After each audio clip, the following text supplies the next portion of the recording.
Bienvenue sur Luds, le podcast lithothérapie et énergie positive.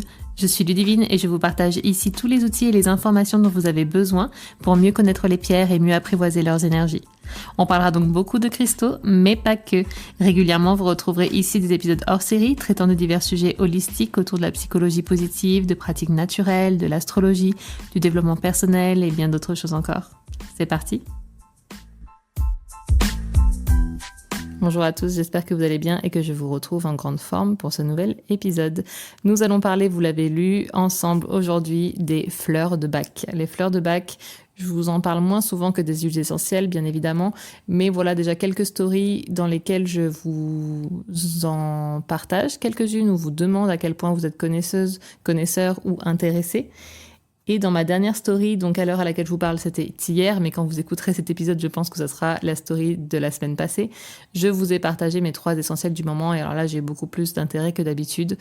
Donc je me suis dit qu'il était temps de vous faire un petit épisode synthétique sur le sujet. Je vais pas vous faire un cours sur les fleurs de Bach ici, vous imaginez bien, c'est pas l'idée. Mais je trouve ça très intéressant, tout comme les huiles essentielles, de les lier à nos émotions et donc à un travail énergétique de rééquilibrage que l'on peut effectuer avec les pierres ou sans, simplement avec les élixirs. Mais voilà, j'aime beaucoup combiner l'utilisation des deux, bien évidemment.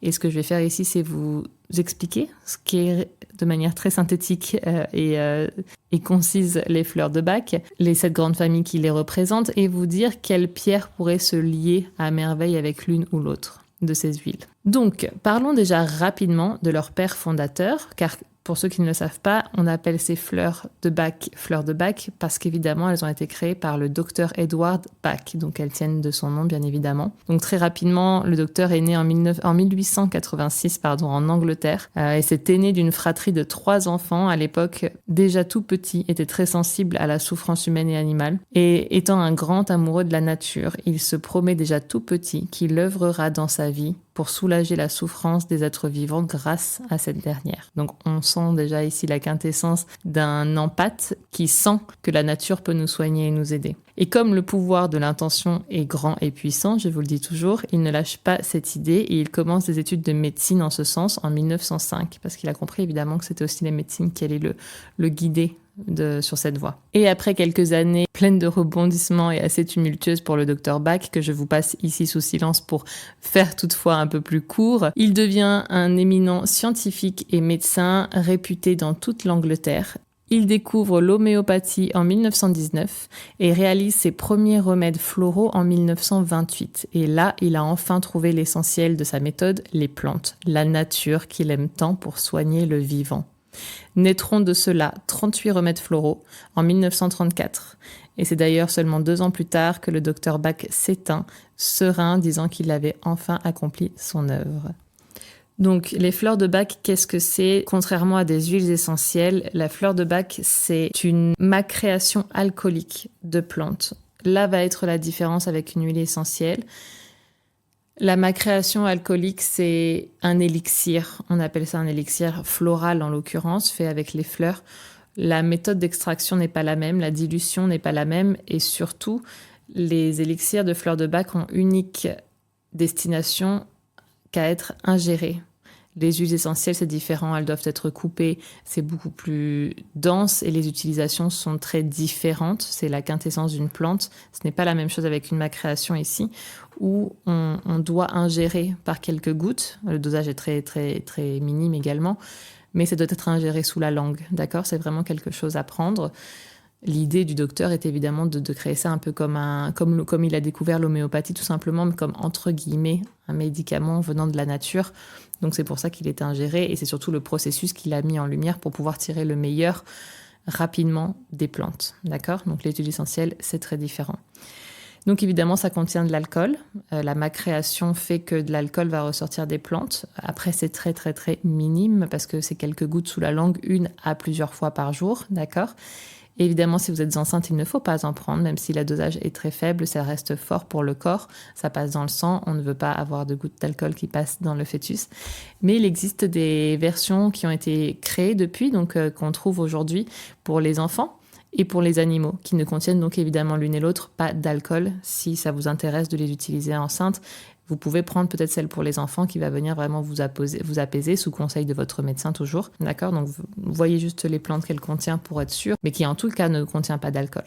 Donc aujourd'hui, ces 38 élixirs ont été découpés en 7 familles, car le but de ces élixirs-là est de réguler la santé émotionnelle. Il l'avait compris déjà dans son temps, la santé émotionnelle a un très très fort impact sur la santé physique. Il en a lui-même d'ailleurs fait l'expérience, on l'a dit mourant, on lui a annoncé qu'il n'y avait plus que 3 mois à vivre alors qu'il a vécu encore plus d'une dizaine d'années. Et il a mis l'énergie qu'il souhaitait sur ces 3 derniers mois qu'on lui annonçait à vivre pour finir au maximum son œuvre. Et finalement, il l'a fini quelques années plus tard, mais il a compris que l'énergie, l'émotion, l'intention qu'on pouvait mettre sur quelque chose était vraiment créateur de vie et créateur de miracles, entre guillemets, mais pouvait vraiment soigner. Donc c'est de là qu'il a vraiment voulu insister sur la régulation de la santé émotionnelle. Et donc on découpe ces 38 élixirs en 7 familles émotionnelles différentes que l'on va expliquer ici. On va pas jouer aux 7 familles, mais on va vous expliquer un petit peu quelles sont ces familles, quels sont ces centres émotionnels et quelles sont les plantes que l'on retrouve à l'intérieur. Donc je vais pas vous faire le détail complet ici, je vais vous parler dans la globalité de ces 7 familles et à quel point elles peuvent jouer avec peut-être nos 7 chakras, avec nos pierres, d'accord? Le docteur Bach disait quelque chose que je trouve très très très intéressant à souligner. Il disait « Ne laissez pas la simplicité de cette méthode vous dissuader de l'employer ». Et c'est très juste, parce que c'est très simple, on n'a qu'à prendre quelques gouttes sous la langue et attendre que ça agisse. On a l'impression que c'est peut-être trop simple pour que ça marche. Or, c'est faux. Ça marche, on va en parler plus tard aussi. Mais c'est aussi là un pendant que l'on peut faire avec la lithothérapie. Ça paraît parfois très simple, on prend une pierre dans les mains et on se dit que ça va nous faire quelque chose, on se dit mais non, du coup on le fait pas. Mais déjà, qu'est-ce qu'on risque à le faire avec une pierre? Déjà, il n'y a aucun risque, on n'ingère rien du tout. Mais ça agit, et c'est pas parce que c'est simple qu'il faut se priver de le faire, au contraire. Et ça agit.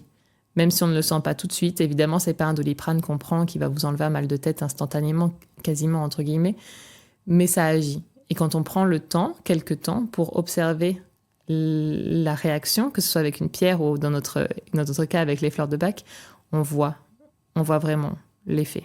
D'accord? Donc voilà, je vous trouvais cette phrase du docteur assez intéressante à vous partager ici.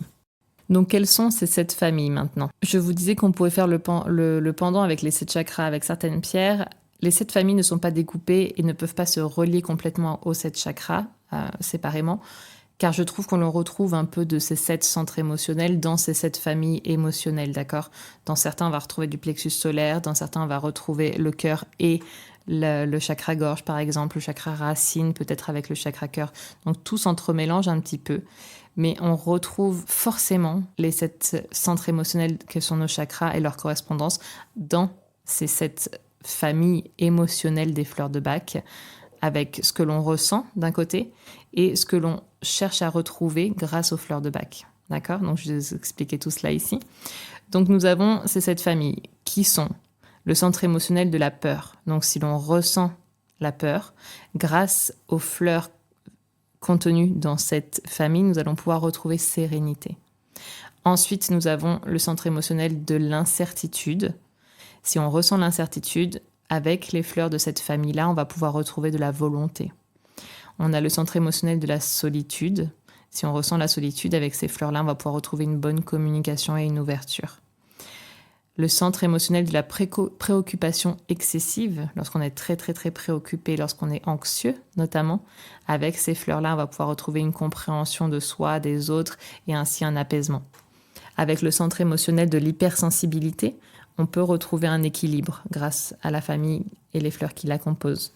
Quand on a un manque d'intérêt certain, la famille de ces différentes fleurs vont nous apporter joie de vivre. Et on a la dernière famille qui est le découragement, le désespoir.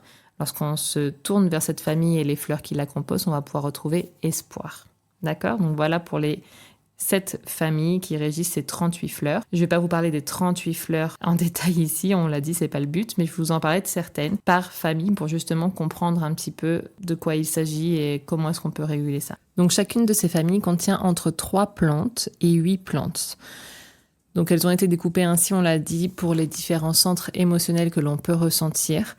Et il n'y a aucune contre-indication à en combiner certaines, à créer sa propre synergie si vous avez plusieurs centres émotionnels qui sont déréglés en même temps. Il n'y a pas de contre-indication particulière, d'accord ? Certaines de ces fleurs de bac sont très connues, notamment la aspen, qui vient nous aider lorsqu'on a une appréhension des craintes sans avoir de réelle nature ou de source à cela, d'accord, quand on a des peurs inconsidérées. Mais également la rock rose, qui est assez connue, qui nous aide quand on a un sentiment de peur intense et démesuré. Donc là, vraiment, quand c'est la terreur, quand on fait beaucoup de cauchemars, elle va venir nous apaiser.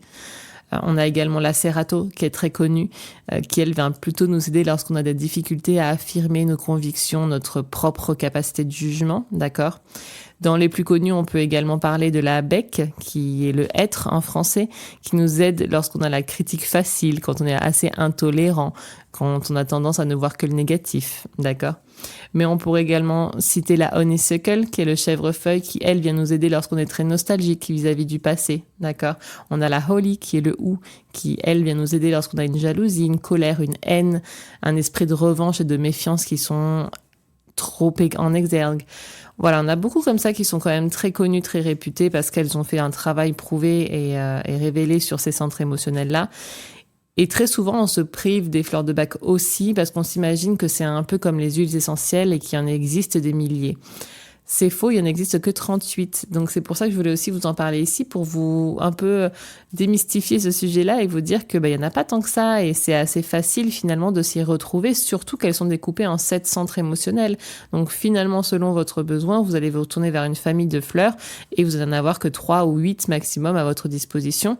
Et vous allez voir qu'en lisant le ressenti que vous pouvez ressentir justement à un instant T et à quel point cette fleur peut vous aider. Les mots sont toujours très très justes, d'accord ? On a par exemple impatience qui est manque de patience, réaction disproportionnée, difficulté à supporter les contraintes. On a vraiment des choses qui font écho, c'est des mots, c'est des phrases qui sont très courtes pour mettre en exergue ce que peut-être vous ressentez. Et face à cela, vous avez des phrases tout aussi courtes qui vous donnent un peu l'image de ce que vous allez ressentir en prenant cette fleur.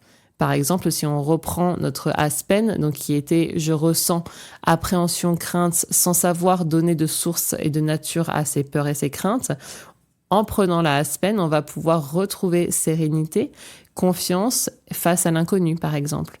Donc, on voit vraiment le pendant de ce que vous ressentez peut-être maintenant et ce que vous allez pouvoir vous apporter en prenant ces fleurs. Et nous le disions, évidemment, qui dit centre émotionnel, dit nos 7 chakras.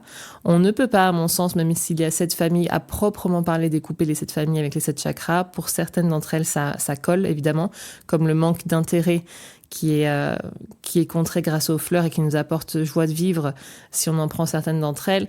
On peut tout à fait le raccrocher, par exemple, à notre chakra du plexus solaire.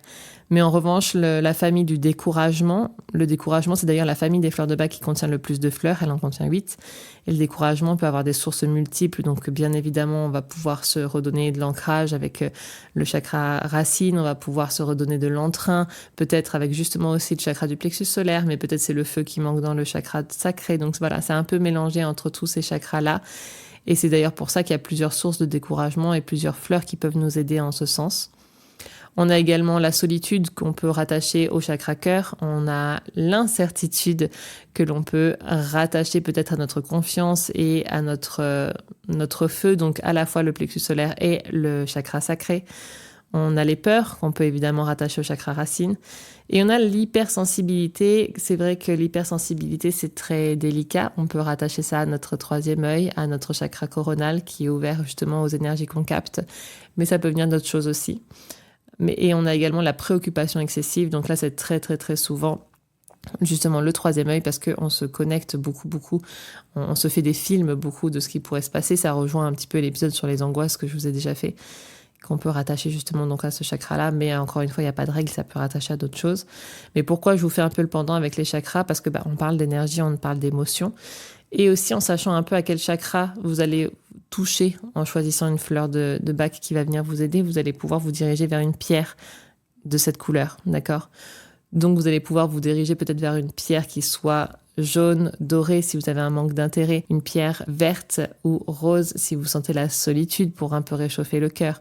Voilà, selon le centre émotionnel que vous allez pouvoir toucher, si vous arrivez à mettre le doigt dessus quand vous allez choisir votre fleur et votre centre de ressenti, vous allez peut-être pouvoir cibler de cette façon la pierre qui, elle aussi, pourrait vous accompagner sur ce chemin. Voilà, je vous laisse ici. J'espère que cet épisode, encore une fois, vous aura plu. Je vous l'ai déjà dit. Laissez-moi vos retours en commentaire. Et je vous dis à la semaine prochaine pour un nouveau sujet tout à fait différent. Bonne journée. Bye bye. Après chaque épisode ou de manière générale, n'hésitez pas à laisser un commentaire avec vos avis, vos retours, vos questions et éventuellement les sujets que vous aimeriez que nous traitions ensemble. N'hésitez pas également à mettre la note de votre choix sur la plateforme d'écoute que vous utilisez afin de faire connaître ce podcast.